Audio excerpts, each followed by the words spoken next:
Okay. Om Jnana Timirandasya Gyananjana Shalakaya Chakshur Militanjena Tasmai Shri Guruve Namaha Gurvabhishta Sapudakam Rugana Shisha Sambhushitam Chincha Samasta Veda Nipunam Shri Rupa Pantanugam Govinda Vinamujvalam Bharatanam Bhaktyam Vikam Sundaram Vande Vishwa Gurun Sharaya Bhagavad Prema Vijapadam. Today is the Divine Disappearance Day, Srila Ramananda Raya. Ramananda and Rai, not Roy. This is one of my pet peeves. Oh, yes. It's a long A. Ramananda Rai. And the life of Ramananda Rai, it is a wonderful reminder that we must live a progressive spiritual life. We must live a progressive spiritual life. We must never be satisfied. We must never be content with whatever has been extended to us. We must always, if we want our spiritual life to be living, to be dynamic, then there must always be some hunger, because we are approaching infinite. And actually, spiritual vitality requires this dynamic movement. It is like one example has been given: riding on a bicycle. If you stop cycling, then you fall over. So spiritual life is like that. If you're not, or you're swimming and you just stop swimming, you'll sink. So in the same way, if there's not a progressive movement, then we become dead. And it is a frightening thing, because externally everything may appear just the same. You may be continuing with all the same things. But that vital element, that progressive element, it is missing. So it is a kind of death. Srila Sridhar Maharaj, that was his opinion. To live a non-progressive life is death. Without progress, we are dead. Very scary. It's frightening, yes. So in this Ramananda Samvad, this famous conversation between Mahaprabhu and Srila Ramananda Rai, which took place on the banks of the Godavari river, then deeper and deeper conceptions of truth, they are discussed. And Ramananda Rai, Mahaprabhu has put Ramananda Rai in the position of the instructor. And this is very significant because, normally Mahaprabhu is in the position of the instructor. He's instructing others, as he does with Rupa and Sanatan, and in so many cases. But in the case of Ramananda Rai, and the only other example I can think of is, what is his name? Who Mahaprabhu meets in Prayag? Raghupati Upadhyay. And the exchange with Raghupati Upadhyay it is like a conversation, it is short. Mahaprabhu asks him for his opinion. And then the only other case I can think of is Ramananda Rai, and that is in a very elaborate way. Over the course of days, this discussion is taking place. And and then there are several occasions when Mahaprabhu tells the devotees, whatever I know from Ramananda Rai. When that Pradyumna Mishra, that Brahmin Pradyumna Mishra, comes to ask Mahaprabhu, please tell me something about Krishna. I want to hear about Krishna consciousness from you. You are Krishna Chaitanya. You are the embodiment of Krishna consciousness. So I want to hear from you about Krishna consciousness. And Mahaprabhu says, better you go to Ramananda Rai. Whatever I know, I got from him.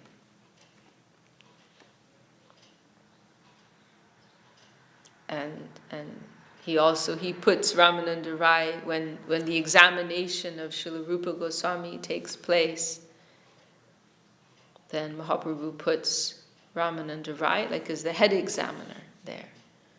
So many qualified persons are there. Srup Damodar is there. Sarvabhauma Bhattacharya is there. Haridas Thakur is there. Many qualified Vaishnavas are there. But Ramananda Rai, he has the position of the head examiner. And Gurudev explains, Srila Janardhan Maharaj said that he asked Gurudev about that once. And because, of course, you cannot say Srup Damodar is less qualified. So why is Ramananda Rai particularly chosen? And Srila Gurudev said because they were mostly examining a natak, a drama that Rupa Goswami had written, and that was one of Ramananda Rai's specialties. You mean above Rupa Goswami's dramas written?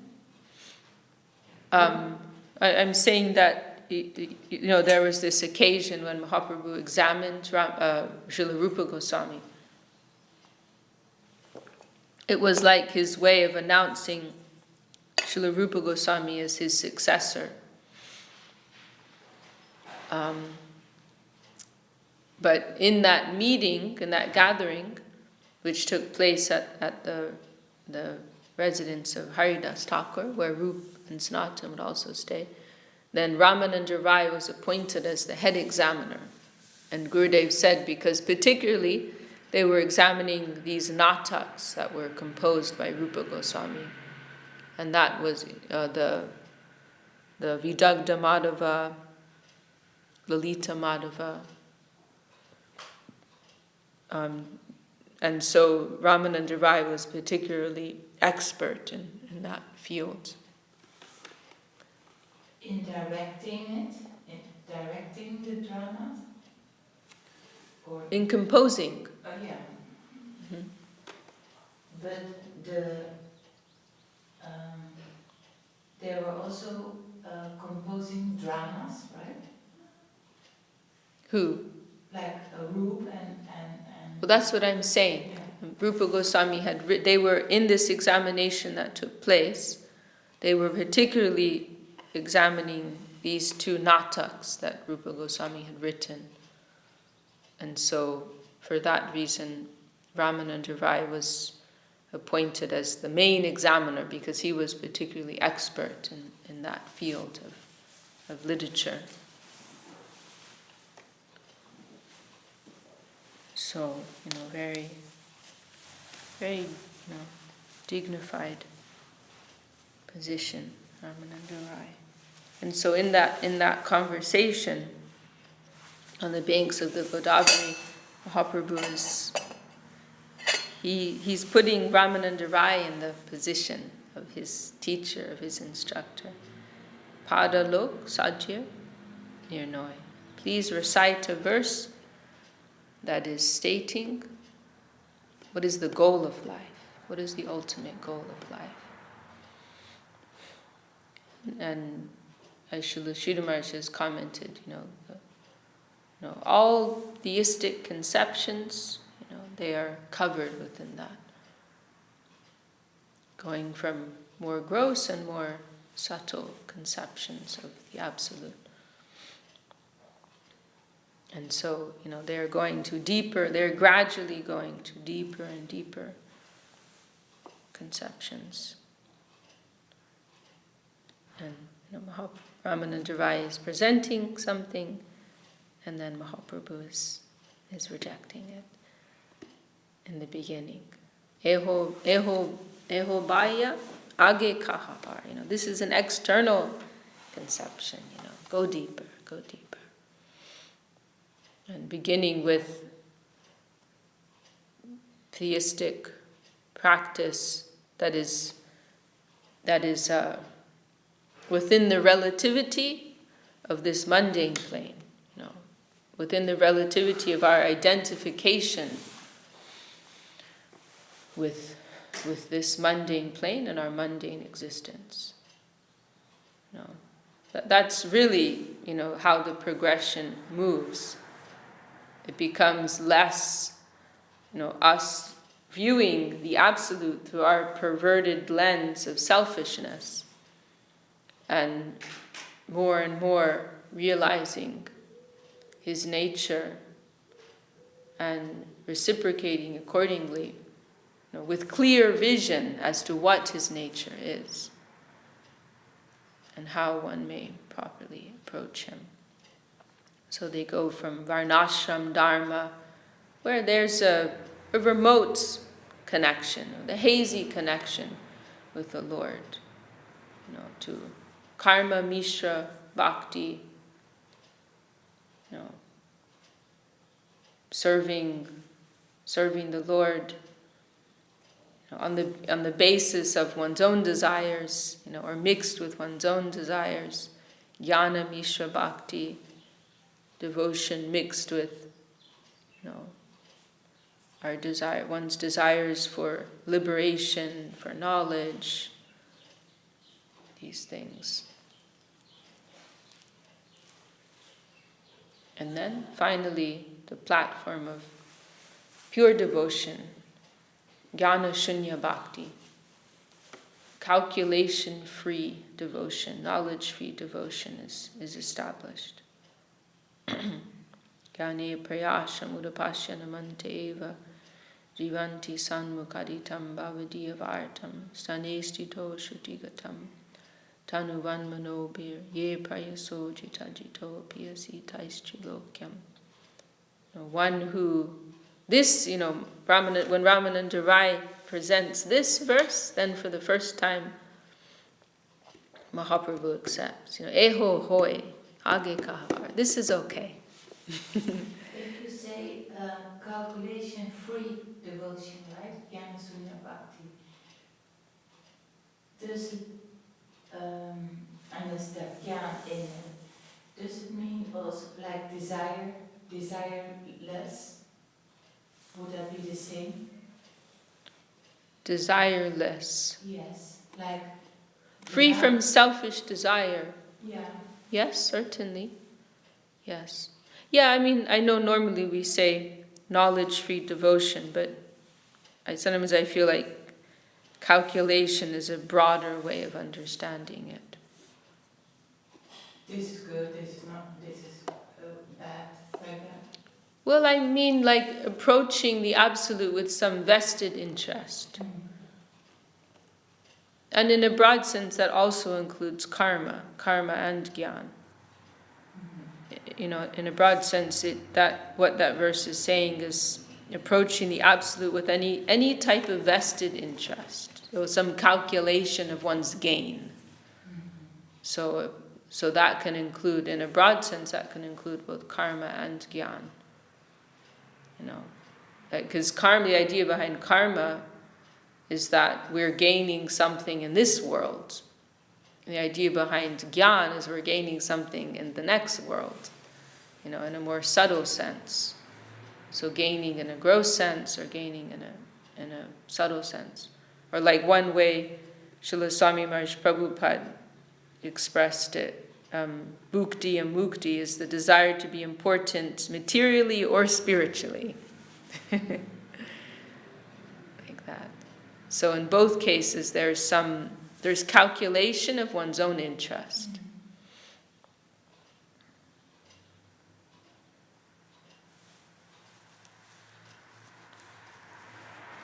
So, and that's something, for those who come to take up the practice of pure devotion, that's something that can, it can creep up on us, or it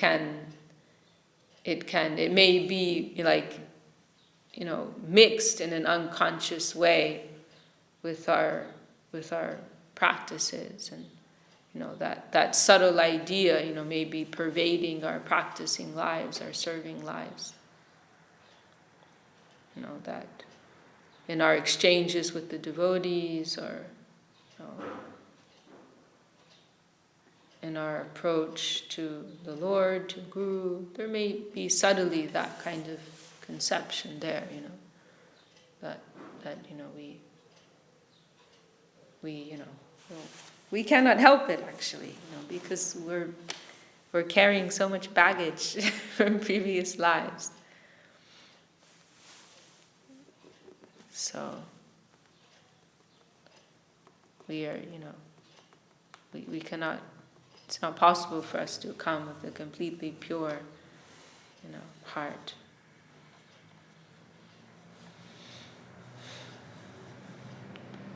So jnane prayasham udapasya, to the endeavor for jnana, this is how it literally is written, to give it up, or Srila Sridhar Maharaji broke it up, uta apa asya, to hatefully throw it far away. The tendency for jnana, for knowledge or calculation, to hatefully throw it far away. Namanta eva jivanta sanmukaditam, and sanmukaditam is referring to the sun, sadhu, mukha, the mouth, what comes from the mouths of the sadhus. Jivanti, to live our lives. Jivanti sanmukaditam bhavadiya vartam. Bhavadiya vartam. Vartam is referring to the message. So the message that comes from their mouths, their lotus mouths.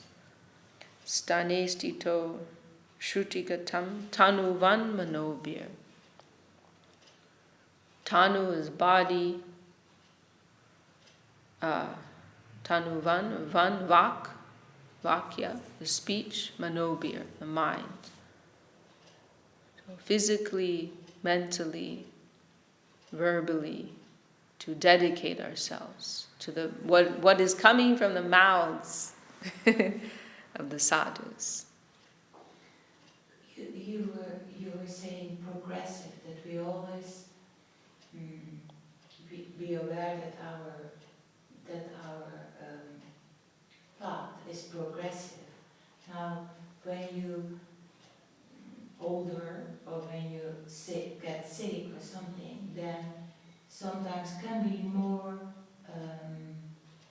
because when you're young you have a lot of energy, you can do a lot of service, and then automatically, that is if you're aware, that is going then in that way. But when you're older, then you come in a different phase in your life, so to say. So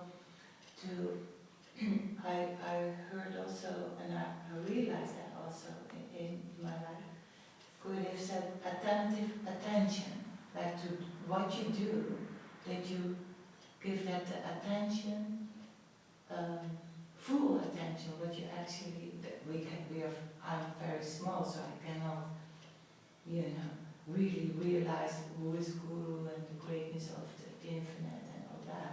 But I see if I give it more attention, then it works in that way. Do you know what I'm saying? If So you give what more attention, sorry. Even though I do, because of when you're a little less energetic as when you're young, then you have to keep that progressive mood in another way than via your physical energy. Who said it was about physical energy? No, I know, but that is when you're young, you can give a lot of service, and that is,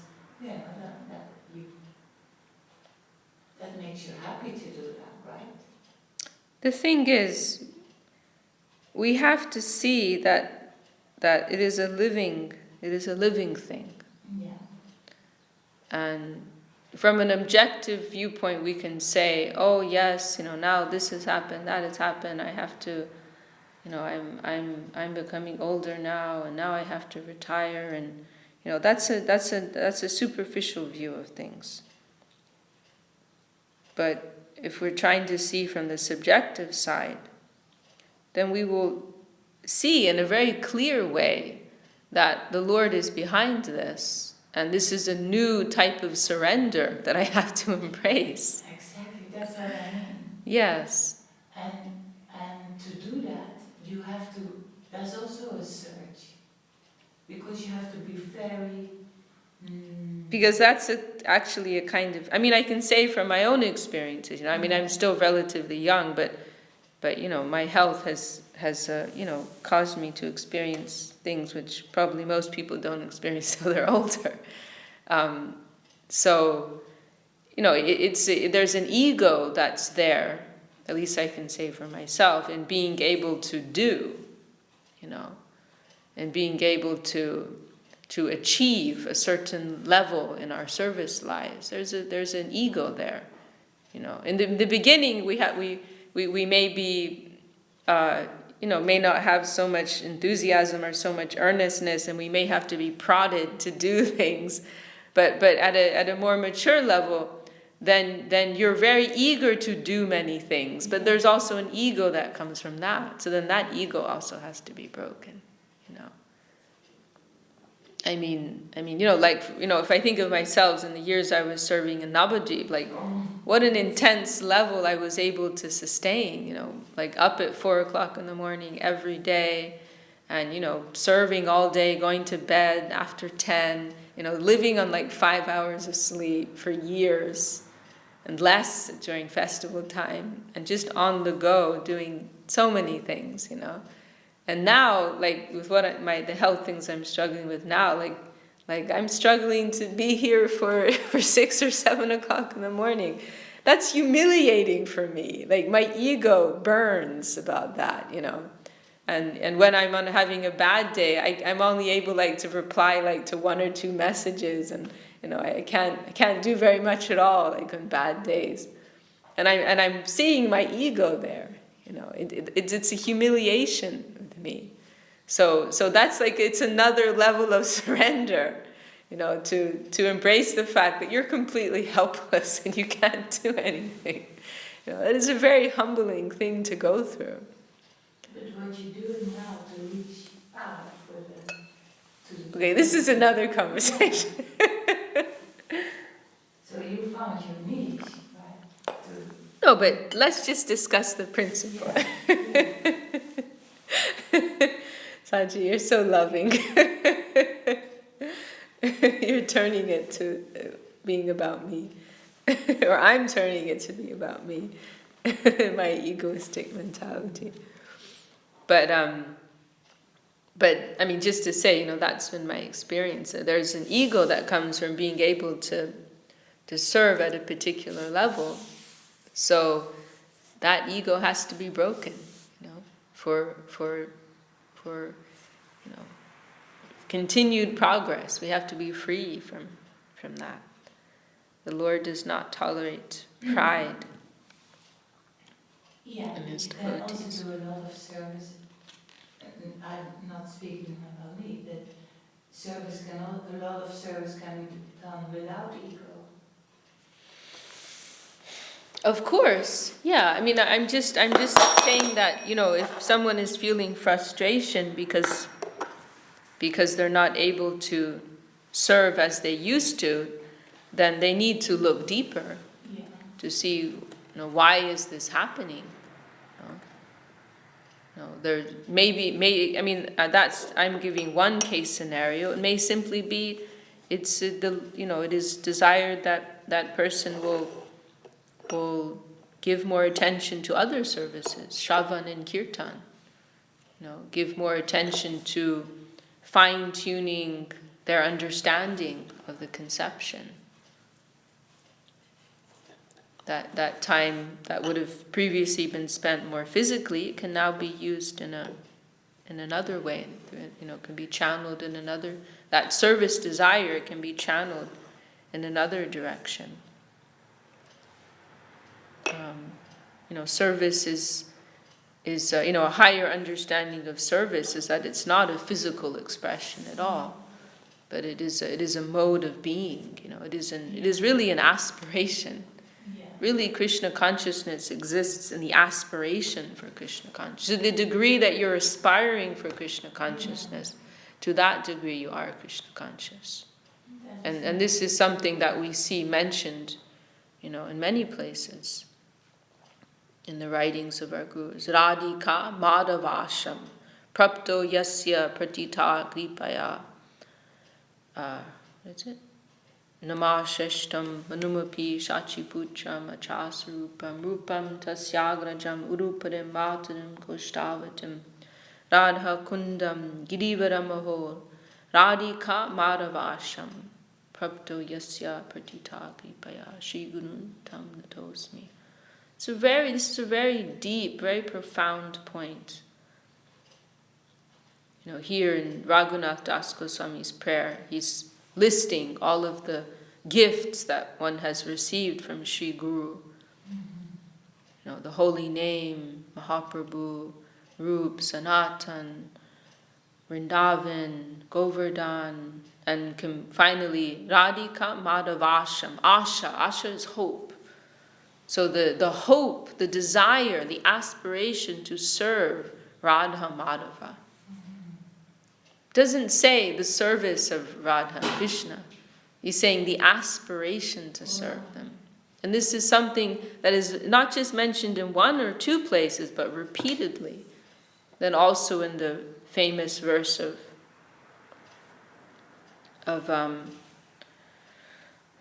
also Raghunath Das Goswami about Srimati Radharani. Asha Bader is beginning with that. Asha, the hope, the desire. Asha Bader, Amrita Sindhu. This Asha, this hope to have your service, Radharani, is Amrita Sindhu. It's like an ocean of nectar. Asha Bader, Amrita Sindhu, Mayai Katanjit, Kalo Mayati Gamita Kilasam. I've been waiting for so long and to get your mercy, to get your service. And this aspiration for your service, which is like an ocean of nectar, this is what is keeping me alive. And then also this is also mentioned in Gurudev's Arati song, Gandharvika Giridhari Seva Matra Ashe. By your grace we have received the hope, the aspiration to serve. Asha like A-S-A or with H? Well, it depends how you're spelling it. You can put a diacritic on the S. A-S-A, or if phonetically A-S-H-A, Asha. Asha Purna. Radha Jitasha. Srila Maharaj also mentions this in our Mat Shloka. Srimat Chaitanya Saraswat Matavar Udgita Kirtir Jayasham Bibrat Sambati Gangatata Nikata Koladvipa Navadvipa Kolajira Navadvipa Kolajira Gaur, what is it, the next? Gaur-gata grananti, Saraswata Gaur-gata grananti, Nityam rupanuga kritamati, Shigu garanga radha jitasha. And again, this asha is mentioned there. The aspiration, the hope to serve, Radha, Madhav. So this is actually what Krishna consciousness is. Tacha lolyam. This idea is also in this verse of Rupa Goswami. Tacha lolyam api mulyam ekalam. Only through one's lolyam, through one's desire, through one's hankering. So there must always be that feeling that it's over there and I don't have it, but I want it. That is our wealth, to that degree. To the degree that we are hungry for the real thing. And from that platform, it has to come from the platform of Jnana Sunya Bhakti. Before that? Well, we are mixed. We are very mixed. We are very mixed. We are mixed with many things. Yeah. But to have that ideal, to have that hope, that is the wealth of our life. Yeah. So Srila Sridhar Maharaj also points out we must judge a person by their ideal. Because they may be mixed with many other things. Because this is the thing, we already signed so many contracts. We already have so many impurities inside of us that we've been collecting through innumerable lifetimes. So we cannot become free right away. So there's some percentage that is aspiring for the pure thing, for the highest thing, and some percentage that is aspiring with so many other things and mixing with so many other things. They're like these constructs on our these constructs in our mind, in the mental plane, which are obscuring, Maybe some things are also we don't know. Definitely. Oh. The layers will start coming up. Oh. We can't handle everything at once because it would be too discouraging. It would break us if we could really look in a mirror and see everything. It would be too much to handle. So the layers are peeling off. But according to the degree of self-sacrifice, they, in that fire of self-sacrifice, this is what die to live is. In that fire of self-sacrifice, these layers, they will be burned. So to the degree that we're feeding that fire, to that degree, these things will be burnt up.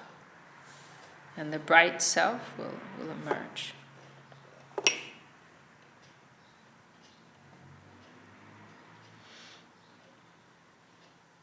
So, we are very happy we can remember Ramananda Raya, his example.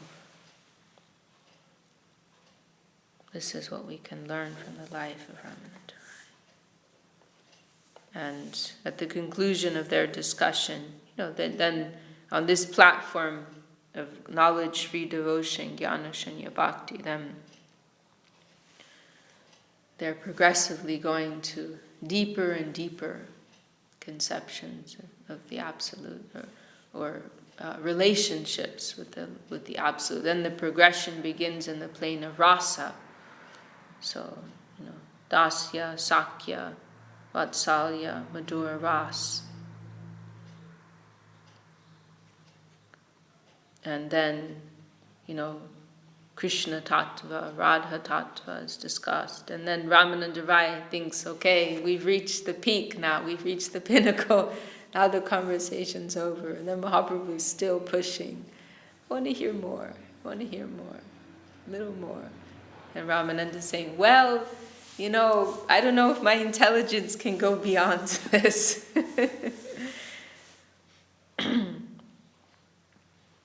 So then he's saying something more. And then Mahaprabhu's prodding him again, I want to hear something more, And then Ramananda, he says, well, everything we started out with you saying that everything I say should have some reference to scripture. And so I've been speaking accordingly, but now there's something arising in my heart, but I don't have any reference. I cannot give any scriptural reference. And then he expresses that original poetry of his own, which is indicating the appearance of Mahaprabhu. The stage when Radha, Krishna, they are so deeply united, they are like one. And then Mahaprabhu goes and puts his hand on Ramananda's mouth. Don't say anymore, don't say anymore. Amazing. And then Ramananda, he's seeing Mahaprabhu as Radha and Krishna. And this is another point about Ramananda, that, the worship that was established by Srila Bhakti Siddhanta Saraswati Thakur, that has come from the divine vision of Ramananda Rai. And that was practically only revealed to Ramananda Rai. That vision of Radha, Krishna, and Mahaprabhu. And then Ramananda saying, oh, before I was seeing you as a sannyasi, and now I'm seeing, this beautiful golden doll, and I'm seeing that Shama Sundar Krishna. What is this? I'm seeing you are Krishna himself. And Mahaprabhu is, deflecting. Oh no, I've heard about you, people like you. You're one of those great devotees who sees Krishna everywhere. You are so advanced. It is mentioned in Srimad Bhagavatam, the characteristics of, I can't remember that verse right now, but the characteristics of the Mahabhagavat Vaishnava, they are as such. And then Ramananda, oh, don't cheat me, my Lord. Please don't cheat me. Don't play with me. And then they decide, they must spend the rest of their lives together. So Mahaprabhu tells them, give up your work, come and stay with me in Puri. And Ramananda does so. And then especially Ramananda's role is very important in those last 12 years. He was at the court of King Bhattacharya. He was ruling a province in South India which was under Orissa. But he was also teaching the dancing girls, isn't it? Well, that wasn't like government duty. That's a separate thing. That was service to Lord Jagannath. Yeah. But his family are from Orissa. That was afterwards, so when he came? I believe so. Okay. Yeah. Bhavananda Rai is his father, and he has these five sons who are sometimes compared to the Pandavas. So, by Mahaprabhu's request, Ramananda gave up his work, and Prataparuja, took it as an opportunity to please Mahaprabhu. So he allowed Ramananda to leave his service early and gave him a full pension with benefits. And so Ramananda, he spent the rest of his days in Puri, and especially those last 12 years when Mahaprabhu entered the mood of separation of Srimati Radharani, then Ramananda, he and Swarup Damodar in particular. Sadhup Ramananda Sane, there's this verse which Gurudev would quote. What does it go? Ramananda Sane, Chandidas Vijapati Raya Nataka Giti. Let me find it. So they, when Mahaprabhu is in that great need, Swarup Damodar is, Lalita Saki, Ramananda Rai, Vishakha, Devi, they are intimate associates of Srimati Radharani. And so when Mahaprabhu is in that mood, then they are like most, able to offer relief. And they're supplying, the songs, the the verses that they know will give him some relief or enhance his mood according to his necessity. I was trying to find this verse is, I believe, quoted here.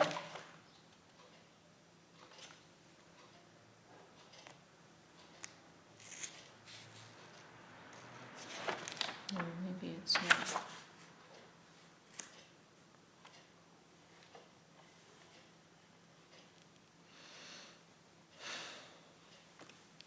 But he rendered this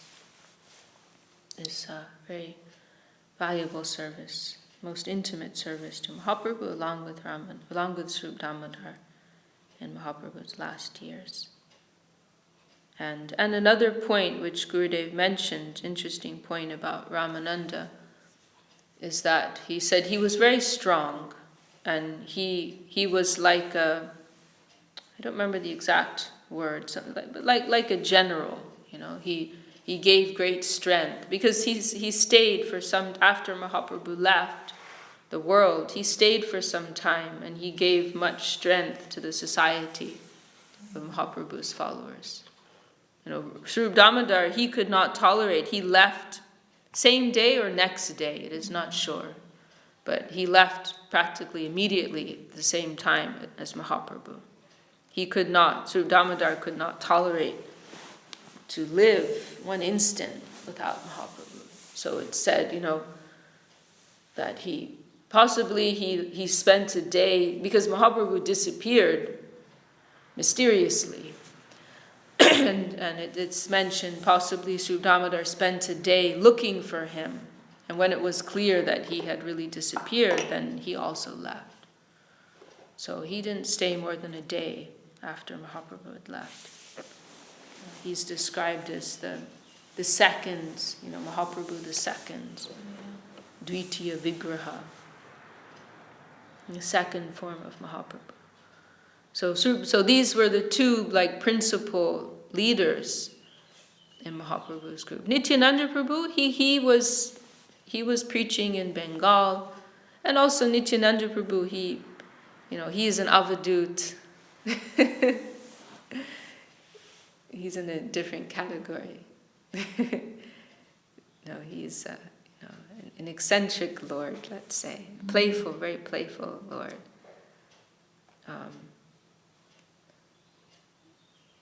And also Nityananda had a different relationship, because his relationship was in Vatsalya, Sakya Vatsalya Ras, and so he would not, and he entered those, when Mahaprabhu entered that mood of Madhura Ras, then Nityananda Prabhu was sent away, because there would be some incompatibility there. So Sriyukta Damodar, essentially we can say Sriyukta Damodar and Ramananda Raya, they were the most intimate and prominent associates of Mahaprabhu. And so, of those two, Sriyukta Damodar left very quickly, but then Ramananda Raya, he had an important position in giving nourishment and giving strength to the devotees after Mahaprabhu was had gone. So, yes. And of course, we must also remember Srila Sridhar Maharaj had such great affinity for Ramananda Raya. Srila Saraswati Thakur gave him that name. And it's interesting, he changed his name twice, really. At the time of his initiation, he gave him the name Ramendra Sundar. His family name was Ramendra Chandra. And then Srila Saraswati Thakur changed his name to Ramendra Sundar. So it was, small change. And then when Srila Saraswati Thakur sent him this was one of Saraswati Thakur's projects, shall we say, of establishing Padapit, the footprints of Mahaprabhu in in all the places where he had traveled. And so he particularly requested Srila Sridhar Maharaj to discover the location where the Ramananda Sambad had taken place.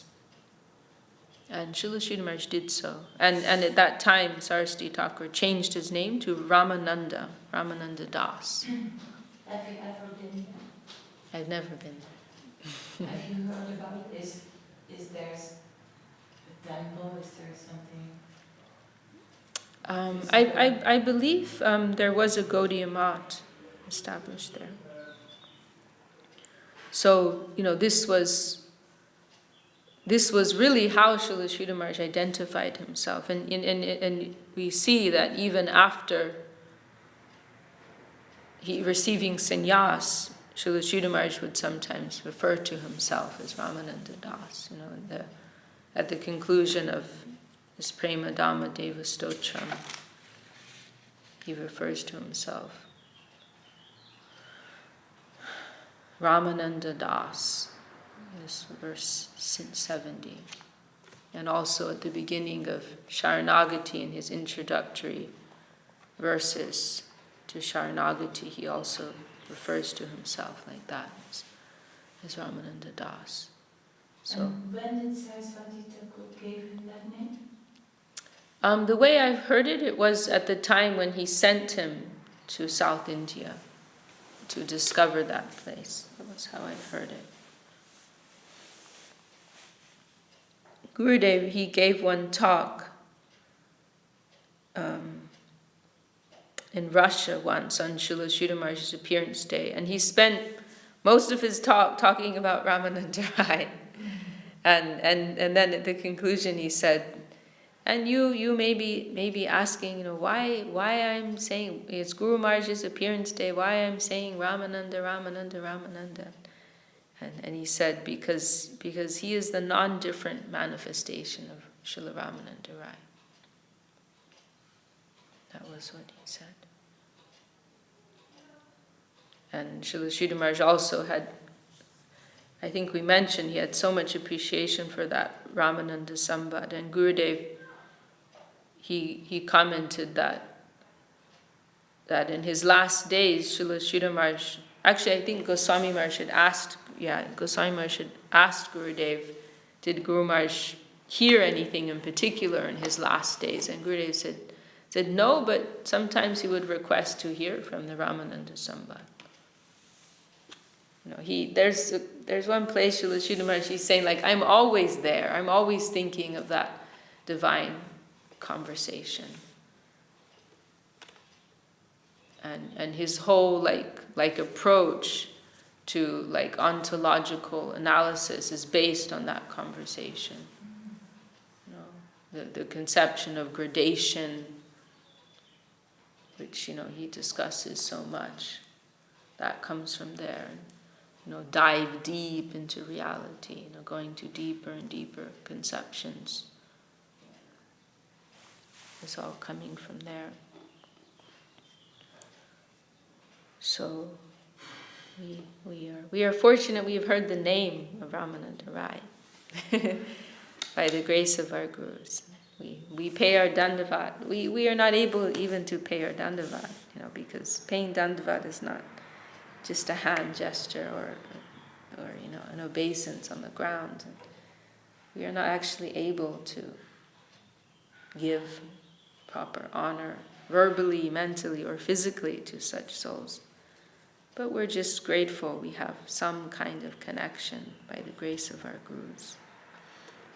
And with whatever capacity we have, and earnestness and sincerity we have to make such a prayer, we pray that Ramananda Raya will bless us for our progressive spiritual lives and for our progressive service lives to our Gurudev and our Param Gurudev and to Mahaprabhu. Jai Shri Ramananda Raya ki Jai, Tadiya Tira Bhav Mahamahotsava ki Jai. Jai Gaur Prananda. Oh, I need to turn off this. I can do it. I can do it. Yeah? Yeah.